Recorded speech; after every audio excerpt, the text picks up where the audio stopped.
Pitchers and catchers have reported, and if you look around the National League Central, this is the year the Reds could win it all.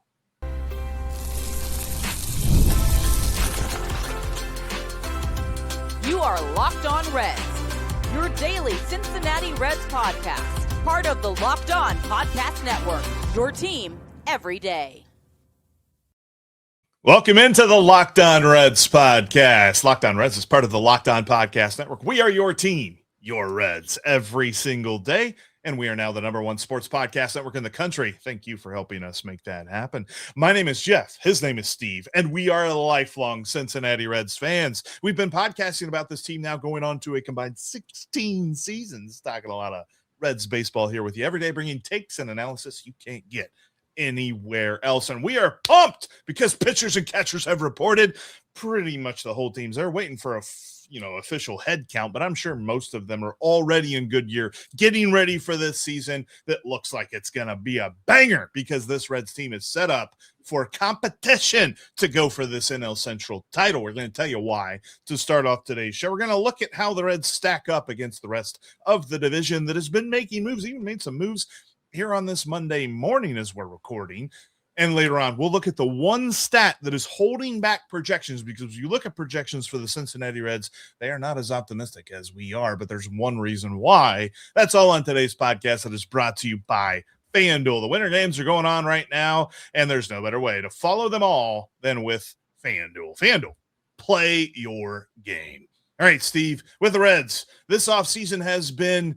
it felt long at times, but they made the right move in getting Eugenio Suárez, in making the bullpen better. It feels like they are set up for this thing to go run and get this division. Plus, with the way that the other teams have operated this offseason, this feels like the best opportunity for the Reds to win the Central since they did so back in 2012. Yeah, I think so too, Jeff. You look around the National League Central, and before we really got deep into the offseason, I had the teams ranked like this. I had the Brewers at the top of the division because they earned that. And then I had the Cubs immediately behind them. I had the Reds and the Pirates competing for that third place spot and hopefully a wild card. And then you've got the Cardinals. Poor JD and the Cardinals. Oh, they're going to be so bad. But that was at the beginning of the offseason. Now where we are is that the Reds have gotten much, much better. They have catapulted past the Pirates. You've got the Cubs, who really didn't do a whole lot. I mean, they're decent. The Cubs are going to win some baseball games. But as far as the offseason goes, they didn't make themselves just that much better to be considered above the Brewers. But then the Brewers went and deconstructed everything. I think at this point they're starting to trade the furniture up there. So they've fallen out of that top spot that I feel like they earned. And they've now fallen back more towards the Pirates, actually, if you're really being honest about their situation. That means the Cincinnati Reds and the Chicago Cubs are going to duke it out for the National League Central. And I think these Reds, with the pitching that they've assembled, with the improvement to the lineup in Eugenio Suárez, and the at least 40 home runs, I get it, maybe he doesn't hit 49, 50, but I think 40 home runs is very realistic for him. You take those home runs, you take this lineup, you take this pitching staff, and then go toe-to-toe with these Cubs all day long. What was it I saw? Like the Reds are either third to last or second to last in the number of home runs hit from their DH position since the DH became an everyday thing in the National League. That's going to change this year with Eugenio Suárez getting the lion's share of the playing time there. But I think it's because of those additions. Like the lineup is better. And I think we can debate as to the degree of that. I know that there are some folks that say, well, okay, how much better is it really? But it's got the one thing that it missed last year in power and slugging percentage with Eugenio Suárez. He brings a .526 slugging percentage and 49 home runs from last year. While it might not be that high in either one of those stat categories this year, I would defy anybody to say you're coming to Great American Ballpark and you're going to hit worse than what you did last season, especially considering he was hitting in ballparks in Arizona and Seattle that are much more cavernous in the outfield than Great American Ballpark is. So I think the lineup's better. The bullpen is clearly better. Where we saw, and I think this goes unnoticed with a lot of different things, but I believe that money plays into evaluation of players. The Reds spent on Pierce Johnson. The Reds spent in trade capital to get Brock Burke. They spent to get Caleb Ferguson, and they retained Emilio Pagan. All of those moves were for much more than former Reds relief pitchers Scott Barlow and Brent Suter signed for.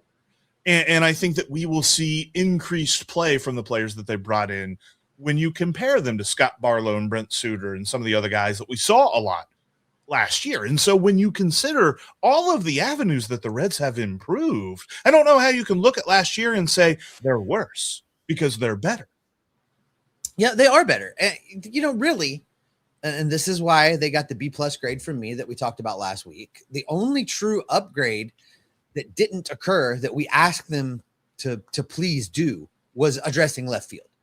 They now it's true, they signed some people that you can make stand out there in left field. However, they did not address left field like we wanted them to address left field. So really, two of the three things that we said they have to do to win this division in 2026, they did.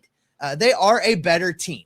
They are going to be fun to watch, and they're going to compete for the National League Central. And I think at this point, given what's happened over the last few years, that's really what we're looking for with this team. We're looking for them to go into the season with a legitimate chance to win the division.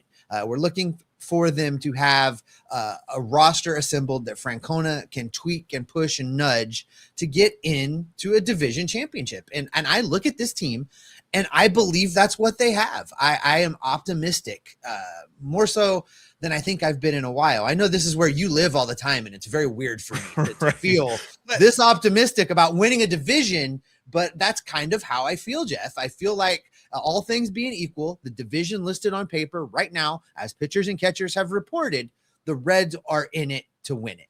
And trust me, I've spent the majority of my time hosting this podcast being the guy that everybody pats on the head and says, oh dear Jeff, God bless your optimism. Heart. Yes, bless your heart. That's what everybody's saying. But here recently, I've been talking with folks, and I'm like, I believe they can compete for the division. I believe they can win the division. And I see the looks in their eyes. They're like getting ready to like raise their hand to pat me on the head, and then they're like, wait, no.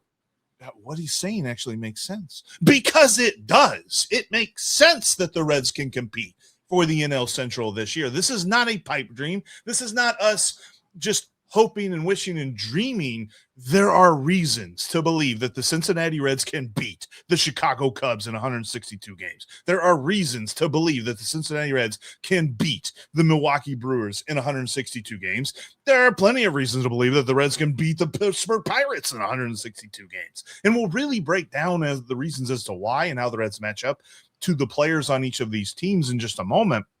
But just looking at everything that the Reds have done, they have brought in the right moves in all scenarios. I mean, Pierce Johnson's best friends with Emilio Pagan. They're going to have this thing that if Pierce Johnson has a bad game, or if Emilio Pagan has a bad game, which relief pitchers happen to do quite a bit during the season, they can rely on each other in the clubhouse because they have that relationship. They have these strong left-handers in Caleb Ferguson and Brock Burke that we can now rely on, and not just hope that they can be decent left-handed pitchers for them, as opposed to where the Reds were last year, where they were relying and hoping on Sam Mull and Brent Suter. They're much better in that category. And so I feel like there are so many different ways that you look at this roster and you say, it's not just, maybe. It's, this kind of makes sense, Steve. And I think that's what scares everybody here in Cincinnati, because expectations feel like a doom for us here. When it comes to any sports team in the city, if you give them expectations, we're like, oh, no. But I think that they're warranted. Yeah, we don't know how to act when things like this happen, when teams. And I think as you start to see the national talking heads do their spring training coverage and talk about the divisions and talk about the teams, you're going to hear a lot of this from the national folks, that the Reds are in it and the Reds have an ability to win this division, because they're going to look at the same things we're looking at without the regional bias, I guess, without the regional number of times we've been hurt around here. They're going to be able to look at what these teams look like on paper and say, hey, the Reds have a real shot at winning this. I'm excited. I'm excited to see what Francona does with this group, Jeff, because you look at them on paper, the guys that we know are going to be better than they were last year, just assuming health, because that was a big setback for the Reds last year. But just assuming health in the lineup, the bullpen and the pitching staff for the reasons you just talked about. I'm excited to see what Francona does with this, because they really do look built to win. I 100% agree. He's got to be on the short list for Manager of the Year candidates, especially if they win the division. Absolutely. All right. We're going to continue to break down where the Reds stand, because you look at this team and how they match up with the division. They match up really, really well. And we're going to talk about that coming up next. The Reds are headed out to Goodyear, which means it's time for you to get ready for baseball season as well over on FanDuel. So many preseason futures bets when it comes to the Reds, whether you're talking about win total, over-unders, their odds to win the division, their odds to win the National League. And they've even got individual stuff now that Eugenio Suárez and all his star power are in town. We're looking at Eugenio Suárez over-under for home runs for the season. FanDuel has it set at 33.5. And if you know Gino, and you know GABP, and I'm smashing that over. I feel like he's got at least 40 in him, which, by the way, there are odds on that too. For him to hit 40 or more home runs, odds on that are plus 270. You can check out all of this over on FanDuel. As you get ready for baseball season here in spring training, FanDuel's got you covered all the way, getting you excited, even more so, for opening day. Not too far away. Head on over to FanDuel right now.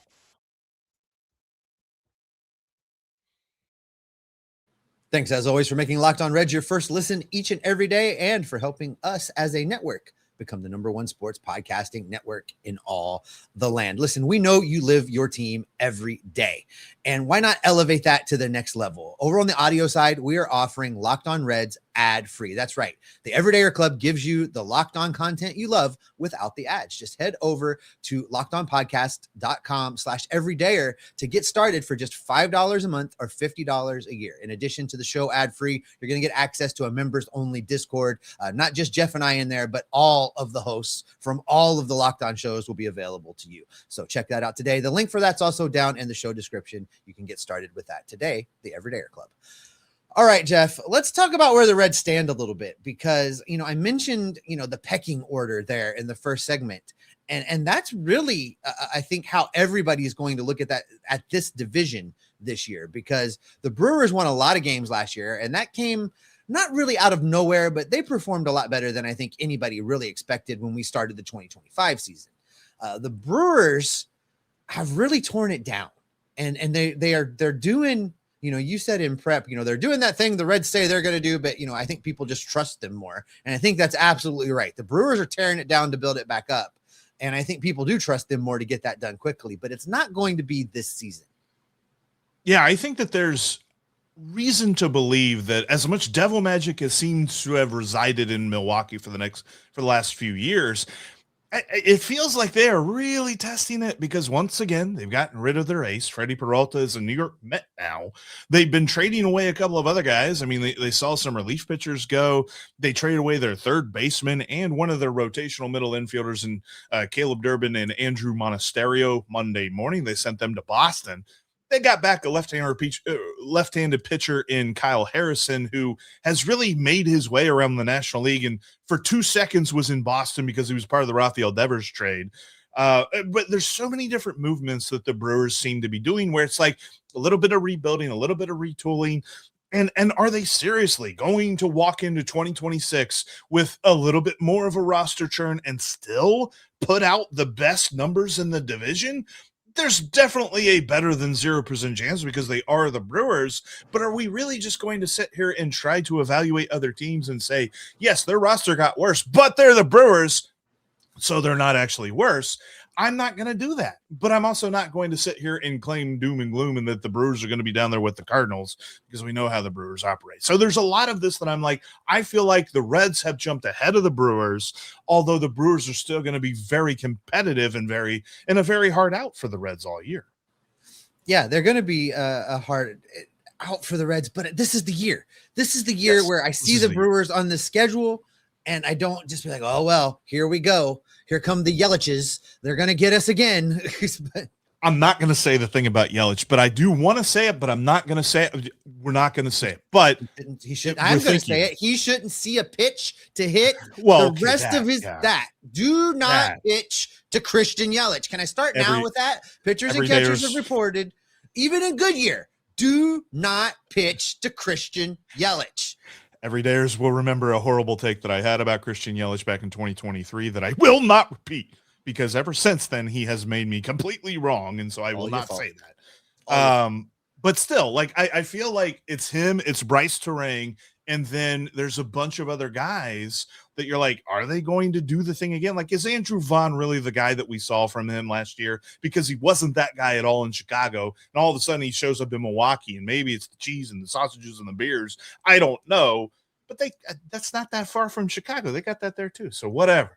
I just think that the Reds have a real good shot to at least eclipse the Brewers in this case. And so then you look at the Cubs, and it's the Reds and it's the Cubs, and the Pirates are going to have some say in this, but I don't think that they're going to be as high up as the Reds and the Cubs are. So when you compare the Cubs and the Reds have a better lineup. That is true. But I think that the Reds have a far and away better pitching staff. I get it that the Cubs went out and they got Edward Cabrera, and it looks like they might be a little bit better on the pitching side, but even a better Cubs pitching staff isn't anywhere near as good as the Reds. And so for me, if you compare two teams and you say which one has better pitching, and the lineups aren't vastly superior, because while the Cubs are better, I wouldn't say that they are miles better. I give the edge to the Reds in 162 games. And I get it. There's everybody's predicting the Cubs, but I feel like the Reds got a shot to beat the Cubs too. You know, I look at these two teams, Jeff, and I really think it's going to be neck and neck. These teams are going to be very, very close to each other. I give the edge to the Cubs in their lineup. They had 5 guys 4.0 in WAR or better last season. Yeah. They did lose Kyle Tucker, but the rest of those guys, so they brought in Bregman, so it's like, okay. So, you know, Pete Crow Armstrong put up 6 in WAR last season. Nico Horner put up 6.2 in WAR last season. You know, those guys are going to be really good. So I'm not minimizing the talent in the Cubs lineup, but I think when you look at the pitching staffs, you know, give me the Reds starting rotation, give me the Reds bullpen compared to what the Cubs have done. And we all know right now in Major League Baseball, great pitching defeats great hitting 7 out of 10 times. Yes. Or to put it more baseball-y, they're going to win, 4 out of 7. So you look at this lineup and you look at these pitching staff, and they're built to compete in this division. The Cubs Red series are going to be a lot of fun this year. Mason is going to be fired up down at Great American Ballpark in their Cub blue, rooting for their Cubbies. But I think this is the year where you look at it on paper right now, and assuming health, the Reds are built to go toe-to-toe with the Cubs, and it's going to be fun to watch this play out. These division games this year are going to mean a whole lot between the Reds and the Cubs. It's going to be fun baseball in the National League Central. And to be honest with you, that extends to Pittsburgh, the fun baseball in the NL Central. I don't necessarily believe that the Pirates have eclipsed the Reds, although I've seen some projection systems that would argue with me on that, and I don't understand that. But they've made some good moves. They've improved their lineup. Spencer Horowitz was pretty good for them last year. He will continue to be a good force in their lineup. Brandon Lau was a great trade from the Rays. I really wish that the Reds would have been more in on that, but the Reds just believe too much in Matt McClain to go get Brandon Lau, and that's fine. But when it comes to the other additions that they've made, they bring in Ryan O'Hearn, who I think is a very solid middle-of-the-order guy, but his power is not going to eclipse like crazy home run totals that Eugenio Suárez is going to put up. He's going to be a more well-rounded on-base guy, things like that in the middle of the order. And then on Monday morning, they made the addition of Marcell Ozuna. And I find that one intriguing, because if they leave him at DH, that's okay. But there are reports that he is going to play some outfield in Pittsburgh, and I don't think that's a good idea at all for Pittsburgh to be doing. Albeit it seems like that was probably one of the reasons they had to acquiesce to in order to get him to sign, because the Pirates have been used as everyone's leverage this offseason. Kyle Schwarber, I think they were in on Pete Alonso for a half a second. I think they were in on Kyle Tucker for half a second. They contacted everybody. They offered contracts to everybody, and everybody used them to go get more money from the team they eventually signed with. Right. But they I basically told Suárez that, like, whatever the Reds are going to give you, we'll top it. Just let us know what the number is. And Gino was still like, Suárez nah, came man. to Cincinnati. Yeah. Yeah. So I think that Pittsburgh is hungry, and that's a dangerous thing. And their pitching staff is very good as well. But how much better are they really? That's going to be the question for this, because now we get into the point where it's not just the Reds and the Pirates are better and they are competing with the top of the division. What are the fine details? How are the fits? And that's what I get into with the moves that the Pirates have made. How do they actually fit? Because some of the other players now that have to play in different positions, like Jared Triolo's got to play every day. That dude can't hit. Nick Gonzalez has to be their everyday shortstop. That guy can't stay healthy. And so there's different questions that abound with other guys on the roster. And I wonder how those answers come about. And then you've got O'Neal Cruz. Who is that guy? That guy is Elly De La Cruz light, and he's got to figure out if he's even that good. So I really want to see more from the Pirates than just what they've done this offseason, because the fit to me isn't as easy as the fits that the Reds have made. And that's why I have the Reds clear and far away above the Pirates. And then you have the St. Louis Dirty Birds. They're racing to the bottom, baby. Isn't it the great? Cardinals, who were a below 500 team last year, and then they blew that up. They have absolutely dismantled the team in St. Louis. Look, they're on paper right now, Jeff. They're looking like they're going to struggle to reach 60 wins, let alone 70. It's going to be ugly time down in St. Louis. I almost feel bad for JD Heffron on Locked On Cardinals. Well, I don't feel bad, but I almost feel bad because I'm going to be laughing at him all year long. Going to be an interesting team there in St. Louis. Their over-under on FanDuel is at 69.5, and I feel like that is high. I think I'm smashing the under on that one, because you're right. Like, I don't know who's in their lineup. I don't know who's pitching for them. They've gotten rid of everybody, albeit all of their trades this offseason have acquired young pitching, so their pitching could have some interesting upside that we just don't see right now. Their lineup, man, I don't know. Like, I think their third hitter is going to be like Nolan Gorman, or they might even have their rookie in JJ Weatherholt hitting third for them, just because their lineup is such a mess. So it's going to be interesting to see. JJ Weatherholt, I think, is the biggest competition for Sal Stewart for Rookie of the Year in the National League this year. He's going to get all of the opportunity in the world to play because there just isn't anybody else. But yeah, you're right. St. Louis is at the bottom. It's going to be, I think that's going to be the deciding factor in the division, is who can take advantage of that matchup the most. Mm-hmm. Who doesn't concede as many games to the Cardinals will probably be the biggest deciding factor. Right. We've talked about sweeps are hard. And, I'm not saying you have to go out and just never lose a game to the Cardinals, because that's going to happen. It's baseball, but you have to pretty much win. This is one of those, when you're looking at the schedule and you start circling things, you need to circle that the Reds need to win 3 out of 4, 2 out of 3 every time they play the St. Louis Cardinals. Especially when you start to look at the Reds schedule in December or in September. Oh, that's Yikes. A bad one. We'll cover that eventually, though, coming up on a later show, because coming up next, we're going to talk about the one stat. There's one stat that is holding back all of the projections and making the Reds look not that good. Hiring isn't just about finding someone willing to take the job. It's about finding the right person with the right background who can actually help your business move forward.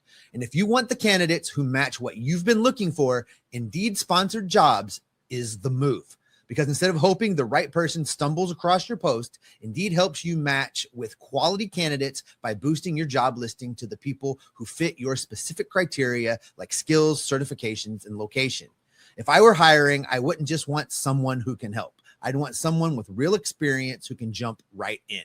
So if you're hiring, spend less time searching and more time interviewing candidates who can check all of the boxes with Indeed sponsored jobs.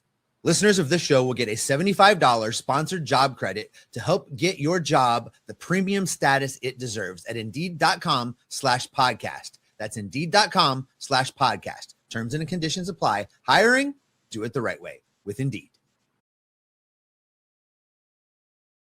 If you can't watch us on YouTube, you can always listen to us on your favorite podcast app. We're seriously on every one of them, and you can get an ad-free feed through the Locked On Reds Everydayer Club. Just go to lockedonreds.supercast.com, $5 a month or $50 for the whole year. Also, a nice little discount if you want to do Reds and Bengals or Reds and your other favorite teams. You can get a little bit off your second ad-free feed there. Just check out the link in the description to learn more. All right, Steve, as we look at, we've been glowingly optimistic. It's good to be back on today's show because, well, pitchers and catchers are reporting. Everybody's heading out to Goodyear. Things are feeling nice when it comes to the Reds' chances of winning the NL Central. And then you look at websites that like to project baseball, and none of them agree with us because they quite frankly think that the Reds are a dark horse to even make the playoffs, let alone compete in the division. And there's a reason for that. They use specific statistics to feed into their projection systems. And the big one for them when it comes to the pitching side of things is an ERA predictor that we talk about sometimes on the show called XFIP. So fielding independent pitching, and then you put a little X in front of that, and that's the expected fielding independent pitching. And really what this does is this isolates like home runs, fly balls, homer to fly ball ratio, and things like that. And the Reds actually didn't do all that well in that statistic last year, albeit the number that mattered, the ERA and things like that, they did do well in. But their ERA predictors and the XFIP wasn't all that great. And so because of that, websites like Fangraphs aren't that bullish on the Reds pitching staff. They just don't like us. No, it's the projection systems just drive me bonkers every offseason. I think if you go back every offseason, we can find that one episode where I lose my mind after the projections come out because they just don't make sense.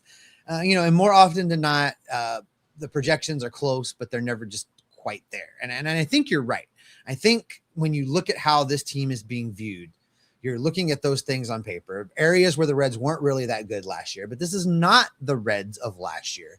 The performances that we got out of a lot of the players last year were, asterisk performances. You can look up and down the lineup and say Spencer Steer was bad at these things, but his shoulder was wrecked for the first 2 months of the season. And Matt McLain was bad at these things, but he's not going to be that bad this year because he's not coming off of being shut down for a year. And the list goes on, right? And you're subtracting Santiago Espinal and replacing him with Sal Stewart. And I like that upgrade for the Reds. A lot. So you look at things like that, and I get where the projection models will be like, well, the Reds were terrible at, the fly ball ratios or whatever it is that we're looking at.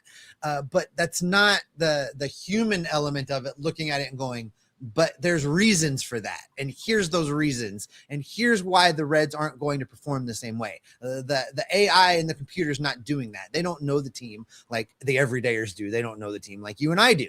So I look at these projections, and while they're frustrating, good, go ahead, sleep on the Reds. Sleep on the Reds this year if you're in this division. Sleep on the Reds if you're in the National League, because the Reds are going to come for you. And the narrative is going to change very, very quickly once this team is on the field and starts playing baseball. Yeah, Terry Francona is not a rah-rah type of manager, but you can bet that he's like talking to guys and he's just like, nobody believes in you guys. Mm-hmm. And so they're going to start stacking those chips on their shoulder. And when you enter any contest in all of like athleticdom with a chip on your shoulder, you're a little bit better off than the guy that doesn't have a chip on his shoulder. So the Reds are going to be hungry. They're going to be ready to play this season. And I think it's important because I've seen some folks responding to different positive takes that we have about this team, talking about the XFIP.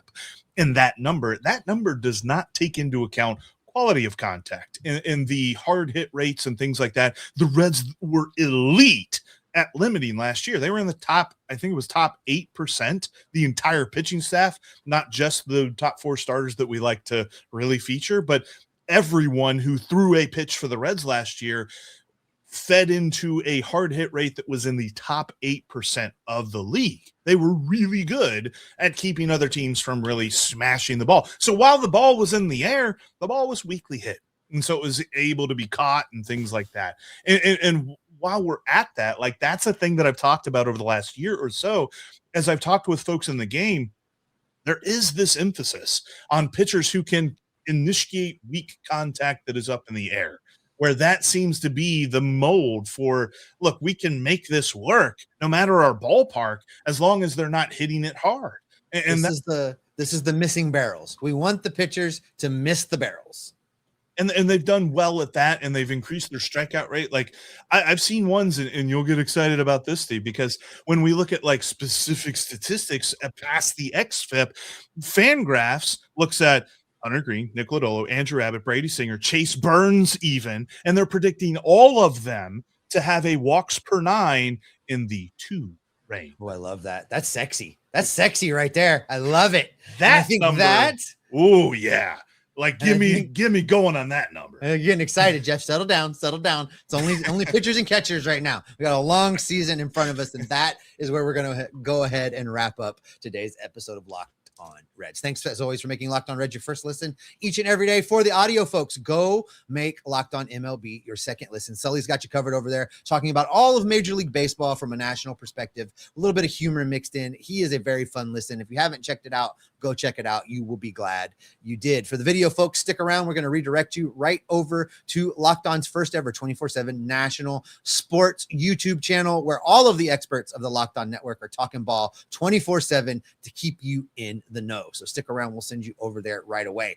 We'll be back in your feeds tomorrow. Well, Jeff will be with a guest, going to be talking a little baseball and scouting with our good buddy Tyler Gibbons. Yeah. So we're going to be great show in the feed for you tomorrow. I'll be back in your feeds on Wednesday with Jeff, talking spring training and getting you set for the 2026 baseball season. We're going to keep gathering up the news, the notes, the rumors, and the reports, and maybe some news on those Brewers we just talked about, because our buddy Chuck from Locked On Brewers is saying there's a corresponding move coming for third base for the Brewers. So maybe we'll have to reshuffle again.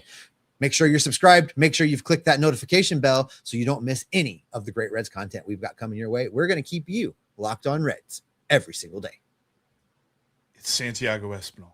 The Brewers are Oh God, I hope Santiago so. Espinal. I would love that so much. That would just be the chef's kiss, buddy.